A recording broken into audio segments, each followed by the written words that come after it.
ये वर्दी में हाथ डाला हुआ इसने भी, ये वर्दी में हाथ डाला हुआ इसने भी। ये निहाल हाशमी है, ये निहाल हाशमी, बताओ। ये निहाल हाशमी सेनेटर और इसका बेटा वीडियो में हाथ डाल रहा है। कराची मलीर काला बोर्ड पर नून लीगी रहनुमा निहाल हाशमी के अहल खाना और पुलिस में मुबीना झगड़ा हुआ।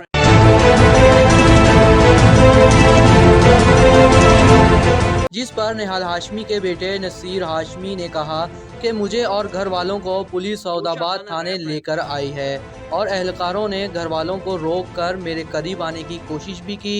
पुलिस एहलकारों को अपने करीब आने से रोका तो उन्होंने मेरा मोबाइल फ़ोन तोड़ दिया।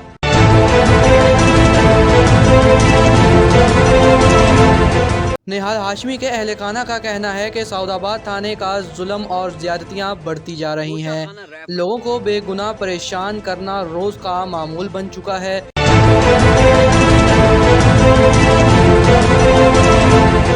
जिस पर पुलिस ने बताया कि निहाल हाशमी के अहल खाना का मलीर में किसी और से झगड़ा हो रहा था।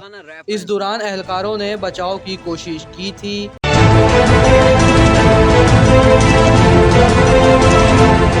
पुलिस ने मजीद बताया कि एहलकारों पर तशद्दुद और वर्दियाँ फाड़ने के मामले पर नून लीगी रहनुमा निहाल हाशमी और उनके बेटे को गिरफ्तार करके लॉकअप कर दिया गया है और इन दोनों पर FIR दर्ज भी कर दी गई है।